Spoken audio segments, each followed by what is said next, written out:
Ils m'ont capturé au milieu d'un champ de feu. Les éclairs bleus de leurs armes coupèrent le ciel comme des veines de lumière, et la terre tremblait sous leurs pas métalliques. Je n'étais qu'un homme, blessé, seul, couvert de poussière et de sang séché, et pourtant, j'étais encore debout. Je m'appelle Elias Varenne, ingénieur de maintenance sur le vaisseau Horizon 12. Ou du moins, je l'étais, avant que les Talcars ne décident que j'étais un spécimen intéressant. Je ne sais pas combien de jours cela fait. Dans ce laboratoire froid, il n'y a ni lever de soleil, ni nuit. Juste le bourdonnement grave des machines et les voix sifflantes des aliens. Leur langue ressemble à un mélange de métal frotté et de serpents qui respirent. Mais j'ai fini par comprendre un mot. Immortel. Ils pensent que je suis immortel, et quelque part, je les comprends. Parce que malgré tout ce qu'ils m'ont fait, je n'ai pas encore cessé de respirer. Sujet 37. Régénération complète en 8 heures. Incohérence biologique non identifiée. Hypothèse. Facteur psychique ou quantique. Je les entends murmurer derrière la vitre blindée. Leur chef scientifique, Karel, me regarde avec ses grands yeux sans pupille. Il n'a pas de visage humain, mais je sens une forme de curiosité, presque du respect. Je ne suis pas un soldat, je n'ai jamais tué personne. Mais je tiens bon, parce que dans un coin de ma tête, une image me retient en vie, celle de ma fille. Lila, elle a 6 ans. Ses cheveux sentent la pluie et le savon. Avant le crash de notre vaisseau, elle m'a dit « Papa, tu vas toujours revenir, hein ?» J'ai souri, et j'ai promis. Et une promesse, c'est plus fort que la mort. Les Talcars m'ont suspendu dans une cage de verre. Des fluides étranges me maintiennent entre vie et agonie. Quand ils injectent leurs toxines, je sens chaque cellule hurler, se briser, puis se reformer. Ils observent, ils notent, ils répètent. Une fois, Karel m'a parlé directement. Sa voix résonnait dans ma tête comme un écho liquide. « Pourquoi tu refuses de mourir, humain ?» Je lui ai répondu d'une voix rauque. « Parce que quelqu'un m'attend. » Il a incliné la tête. « Tu ressens l'attente? L'attachement? » « Oui. » « Et toi, tu ressens quoi ?» Il n'a rien dit. Mais j'ai cru voir une vibration étrange sur ses plaques dorsales. Une émotion peut-être. Le lendemain, ils ont augmenté la douleur. Je n'ai pas crié. J'ai juste fermé les yeux et murmuré le prénom de ma fille, encore et encore. Et à chaque fois que mon corps se réparait, je sentais mon cœur se durcir, devenir quelque chose de plus que de la chair. Ils croyaient tester mon immortalité. Mais c'était eux, en réalité, qui étaient testés face à quelque chose qu'ils ne pouvaient ni mesurer, ni calculer, la volonté humaine. Un jour, j'ai entendu 2 d'entre eux discuter à voix basse. Croyant que je dormais, c'est impossible. Sa biologie n'explique rien. Alors peut-être que ce n'est pas de la biologie. Explique-toi. Il y a quelque chose dans leur esprit. Une force primitive, une croyance en la survie. Nous ne l'avons pas. Je me suis mis à sourire, même enchaîné, même disséqué. J'étais encore une menace, parce que je croyais. Je ne voulais pas seulement survivre, je voulais rentrer.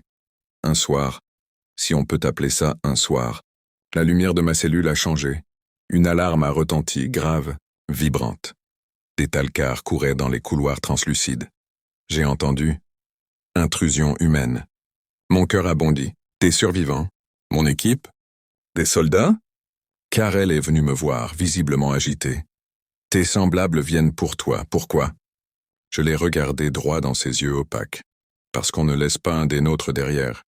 Il est resté silencieux, puis, pour la première fois, il a détourné le regard. Comme s'il avait honte de quelque chose. Quelques instants plus tard, un souffle a secoué la base. Les plafonds vibraient, des fragments tombaient. Je sentais l'air changer, devenir chaud, saturé d'ozone. Une explosion. La vitre de ma cellule a éclaté. J'ai chuté, trempé de ce liquide étrange. Mes muscles tremblaient, mais je pouvais bouger. Libre, j'ai couru à travers les couloirs. Nu, couvert de câbles arrachés, les alarmes hurlaient, les Talcars tiraient dans le chaos. Et au milieu de la fumée, j'ai vu des silhouettes humaines, des casques, des armures, le drapeau de l'Union terrienne, mon peuple. Ils m'ont vu, stupéfait. Mon Dieu, c'est Elias Varenne. Il est vivant? Non, il se régénère. Un soldat m'a tendu la main. Je l'ai attrapé, et à ce moment-là, j'ai senti la chaleur. Pas seulement celle du contact, celle de l'espoir. Je me souviens encore du regard de Karel derrière la fumée. Il ne bougeait pas. Il me regardait partir, sans haine, sans peur. Juste, Une sorte de compréhension silencieuse. Quand on a atteint la navette d'extraction, j'ai regardé une dernière fois le laboratoire. Des flammes bleues léchèrent les murs. Et j'ai murmuré pour moi-même. Tu vois, Lila, papa rentre. Mais je savais au fond que ce n'était pas fini. Les Talcars n'allaient pas oublier ce qu'ils avaient en vue, et moi non plus, car je n'étais plus tout à fait humain. Ou plutôt, j'étais plus humain que jamais. Le retour sur le Dauntless, le croiseur, terrien qui m'avait récupéré, n'a rien d'un triomphe. Ce n'est pas un héros qu'il ramène, c'est un mystère. Les médecins m'examinent jour et nuit. Aucune trace de vieillissement cellulaire. Aucune cicatrice permanente, malgré les brûlures, les coups, les poisons. Et pourtant, à l'intérieur, je reste brisé. Ils m'appellent le survivant d'Epsilon 9. Mais je ne me sens pas survivant, je me sens déplacé. Le capitaine Ardent, un homme à la barbe blanche et au regard dur, m'interroge un soir dans l'infirmerie. « Elias, que t'ont-ils fait là-bas » Je réfléchis longtemps avant de répondre. Ils ont essayé de comprendre pourquoi je refusais de mourir. Ils me regardent sans comprendre. Alors j'ajoute. Ils voulaient savoir d'où venait notre force. Pas celle du corps. Celle du cœur. Il hoche lentement la tête. Et tu crois l'avoir trouvée ? Je souris faiblement. Je crois qu'ils l'ont trouvée avant moi. Les jours passent, mais quelque chose change. Des rêves me hantent, un champ de lumière, des voix qui ne sont pas humaines. Et au milieu, la silhouette de Kaharel, l'alien scientifique, m'appelant par la pensée, Elias Varenne. Ton esprit est une onde, nous l'avons ouverte. Je me réveille en sursaut, trempé de sueur. Les machines médicales autour de moi s'affolent, bipent, s'éteignent. Un courant électrique traverse ma peau. Quelque chose s'est éveillé en moi. Le lendemain, les capteurs du Dauntless détectent une signature énergétique inconnue. Un message émis depuis le laboratoire Talcar détruit. Un signal faible. Mais clair, je le reconnais immédiatement. C'est lui. Qui ? Demande Ardent. Karel. Il me fixe, interdit. Tu crois qu'il est vivant ? Je le sens. Le conseil de bord veut ignorer le message. Trop risqué. Mais je ne peux pas. Parce que d'une façon étrange, ce Talcar m'a offert la vie, en cherchant à la briser. Alors je décide d'y retourner, pas pour la vengeance, pour la compréhension. Le Dauntless s'approche des restes du complexe alien, maintenant dérivant dans l'orbite d'une planète morte. Des fragments métalliques flottent, illuminés par la lumière pâle d'une étoile lointaine. Et là, dans une chambre encore intacte, un signal bat faiblement, comme un cœur artificiel. Je descends seul, équipé d'une combinaison hermétique. Le silence est total, hormis le bruit de ma respiration. Je marche à travers les couloirs calcinés, là où j'avais souffert, là où j'avais survécu, et puis, une lumière verte s'allume dans l'ombre. Karel. À moitié détruit, son exosquelette fendu, ses bras mécaniques arrachés, mais vivant. Je m'avance, il me parle directement dans ma tête. Tu es revenu. Oui, pourquoi ? Parce que je te devais une réponse. Il m'observe. Ses yeux sans pupille vibrent doucement. Et quelle est-elle ? Je m'approche. Tu voulais savoir ce qui me rend immortel. Je pose ma main sur sa carapace fissurée. Ce n'est pas dans le sang, ni dans la chair. C'est dans ce qu'on aime, dans ce qu'on promet. L'attachement, la foi, c'est cela qui t'a sauvé ? Oui, il reste immobile un moment, puis transmet une pensée étrange, presque humaine. Alors vous, les humains, êtes des paradoxes. Vous vivez pour mourir, mais vous refusez d'oublier pourquoi vous vivez. Je souris. Exactement. Mais soudain, les senseurs de mon casque s'affolent. Des signatures thermiques multiples. Des vaisseaux Talcar approchent. Karel baisse la tête. Ils viennent terminer ce qu'ils ont commencé. Pas cette fois. Je tends la main. Viens avec moi. Impossible. Je suis une abomination pour eux. Et pour toi, un ennemi. Non. Tu es la preuve qu'on peut changer. Il me fixe longuement. Puis, dans un souffle mental, alors prends ceci. Une lueur s'échappe de son torse. Une sphère cristalline contenant une forme de lumière liquide. C'est ma mémoire. Nos recherches. Et ton code génétique ? Stabilisé. Pourquoi me le donner ? Parce que ce que je n'ai pas compris, toi, tu pourras le transmettre. Avant que je puisse répondre, un grondement secoue la base. Les Talcars sont là. Des silhouettes sombres envahissent les couloirs. Des tirs de plasma déchirent les murs. car elle me pousse avec une force surprenante. Pars. Elias court. Je ne te laisserai pas ici. Tu l'as déjà fait, humain. Maintenant, fais honneur à ton espèce, une explosion. La lumière m'engloutit. Je me réveille à bord du Dauntless, la sphère toujours dans ma main.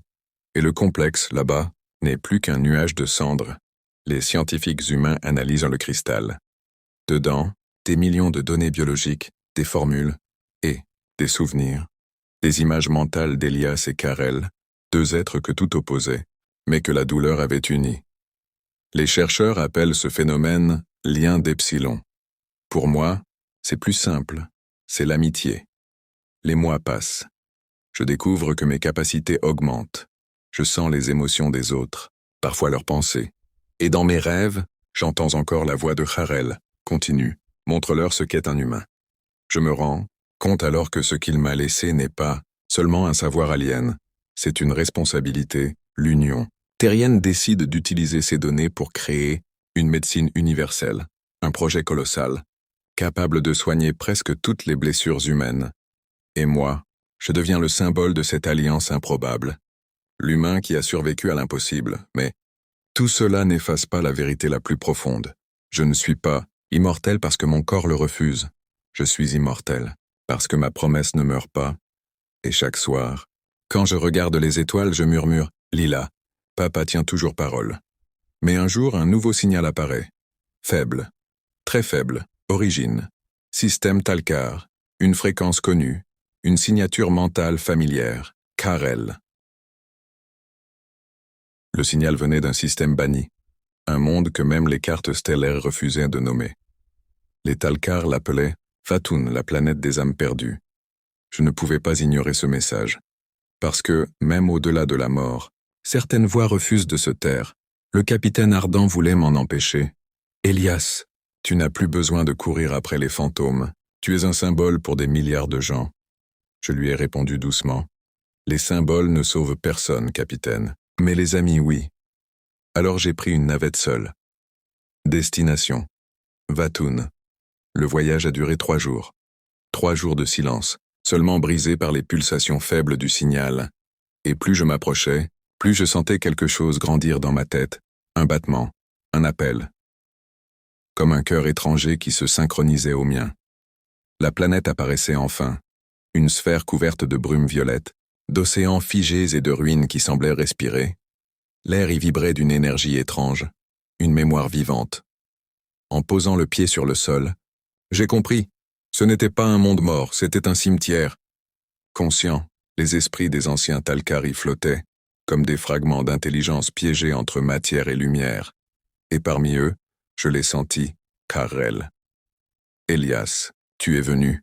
Sa voix n'était plus celle d'un être physique. Elle vibrait dans l'air, douce, presque humaine. Je t'ai suivi jusqu'au bout, Karel. Je n'ai jamais cessé d'exister, pas après ce que tu m'as montré. Je regarde autour de moi. Des structures cristallines s'élèvent, comme des tours d'énergie. Leurs sommets clignotent à mesure qu'ils parlent. Mon espèce voulait comprendre la vie éternelle, mais elle ne savait pas que la vraie éternité se trouve dans le souvenir, dans la trace qu'on laisse. Je ferme les yeux. Je revois le laboratoire, la douleur, la lumière, la main qu'il m'a tendue. Tu les as appelés ici, n'est-ce pas? Les autres Talcar? Oui. Certains me croient encore traître. D'autres commencent à douter. Toi seul peux leur montrer la vérité. Une onde de chaleur m'entoure. Soudain, le ciel s'ouvre. Des dizaines de vaisseaux Talcar descendent lentement. Leurs coques noires reflétant la lumière de la brume, ils encerclent la zone. Une voix tonitruante résonne dans l'air. Humain, Elias Varenne. Tu es une anomalie. Ta présence ici viole l'ordre galactique. Je lève la tête. Un Talcar massif s'avance, drapé d'armure d'obsidienne. Son nom est Zorkaal, le haut commandeur. Je le reconnais. C'est lui qui dirigeait le projet d'expérimentation dont j'étais le cobaye. Je ne suis pas venu pour la guerre, dis-je calmement. Alors pourquoi es-tu ici? Je tends la sphère cristalline, celle que Karel m'avait confiée, pour te rendre ceci, et te montrer que vous vous trompez sur nous. Zorkaal avance méfiant. Ce cristal contient les travaux interdits de Karel. Oui, et à travers lui, une part de ton peuple. Une part d'humanité aussi. Je lève la voix, assez pour que tous m'entendent. Vous croyez que la force, c'est l'immortalité. Mais la vraie force, c'est d'aimer quelque chose plus que soi-même. C'est ce qui m'a rendu indestructible. Le silence tombe. Les Talcars m'observent. Leur armure pulse faiblement, comme si leur cœur mécanique hésitait. Zorkal ricane. De simples émotions? Des illusions chimiques? Alors je pose la main sur ma poitrine, et le cristal s'illumine. Une onde d'énergie s'en échappe, pas destructrice, mais vibrante, résonnant à travers la brume et la matière. Des images apparaissent autour de nous, des souvenirs de Karel, des scènes de compassion, de douleur, d'amitié. Un humain et un alien partageant la même cellule, la même souffrance. Cette mémoire les traverse tous. Les Talcars se figent. Certains reculent, d'autres tremblent. Leurs esprits, unifiés par le réseau mental de leur espèce, ressentent tout, la douleur, la peur et l'amour. Zorkal titube, qu'est-ce que... C'est ce que vous avez toujours cherché, dis-je. L'âme. Le ciel change de couleur. La brume devient dorée, éclairée de l'intérieur. Karel parle encore une fois, sa voix résonnant à travers toute la planète. Voyez ce que j'ai appris de lui. La vie n'est pas faite pour durer. Elle est faite pour se transmettre. Zorkal s'agenouille lentement. Et un à un, les autres Talcars suivent. Leur lance s'abaisse.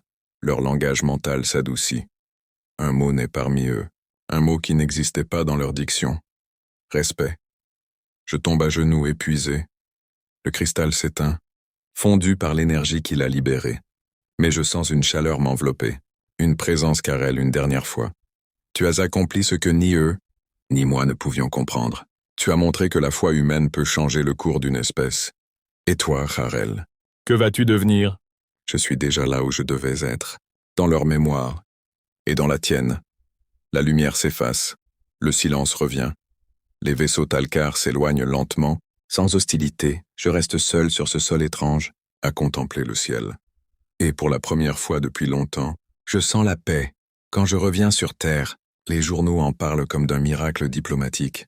Mais ce n'était pas ça, c'était juste une conversation entre deux âmes. Les années passent. Lila grandit. Elle sait ce que j'ai vécu, mais elle préfère que je lui raconte autrement. Alors, le soir, avant qu'elle s'endorme, je lui dis « Il était une fois un homme qui ne pouvait pas mourir.